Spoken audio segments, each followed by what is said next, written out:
किसी भी सूरत को पढ़ने से पहले सुन्नत यह है कि बिस्मिल्लाहिर्रहमानिर्रहीम पढ़ें। औज़ु बिल्लाह पढ़ना वाजिब तिलावत है, और सुन्नत यह है कि जब नया सूरा शुरू हो रहा हो तो उस मौके पर बिस्मिल्लाहिर्रहमानिर्रहीम पढ़ना सुन्नत है। दरमियानी सूरत से अगर कुरान पढ़ा जा रहा है तो उस मौके पर बिस्मिल्लाहिर्रहमानिर्रहीम पढ़ना मुस्ताहब है।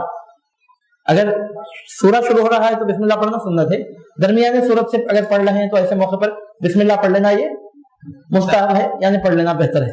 और यहाँ एक मसला और भी सुन लीजिए कि नमाज में जब हम पहली रकत में सना पढ़ने के बाद औज़ु बिल्लाह पढ़ लेते हैं तो उसके बाद सूरह फातिहा पढ़ने से पहले पहली रकत में औज़ु बिल्लाह के बाद बिस्मिल्लाह पढ़ना सुन्नत है, सिर्फ पहली रकत में सुन्नत है।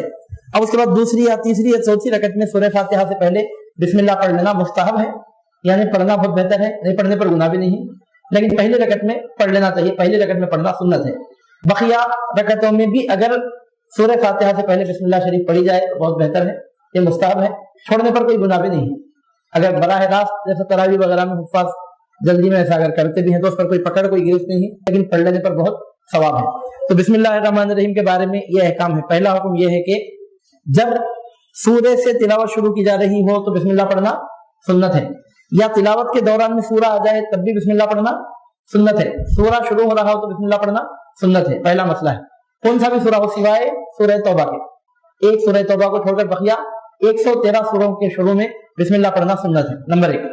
और दूसरा मसला यह है, नमाज के बाहर अगर हम कुरान पढ़ रहे हैं और सूरे के शुरू से नहीं पढ़ रहे हैं, बीच सूरे में से कुरान शरीफ पढ़ना शुरू कर रहे हैं, तो तब भी मुस्ताहब यह है कि बिस्मिल्लाहिर्रहमानिर्रहीम पढ़ ली जाए। उसकी मिसाल मैं आपके सामने पेश करूं कि हम सिर्फ आयतुल कुर्सी पढ़ रहे हैं, इस वक्त सिर्फ आयतुल कुर्सी हमको पढ़ना है, तो बराह रास्त अल्लाहु ला इलाहा इल्ला हुवल हय्युल क़य्यूम कहकर शुरू नहीं करना चाहिए, औज़ु बिल्लाह पढ़ लेना चाहिए, औज़ु बिल्लाहि मिनश शैतानिर रजीम।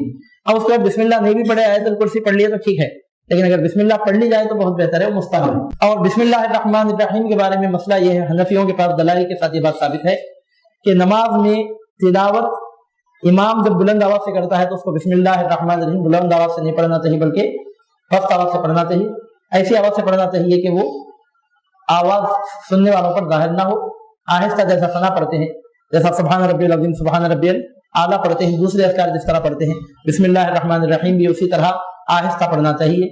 ये हनफियों के पास यही मसला है। और नमाज के बाहर जब हम कुरान की तिलावत कर रहे हैं तो कुरान अगर आहिस्ता पढ़ा जा रहा है तो बिस्मिल्लाह भी आहिस्ता पढ़ना चाहिए, कुरान अगर आवाज से पढ़ा जा रहा है तो बिस्मिल्लाह शरीफ भी आवाज से पढ़ना चाहिए।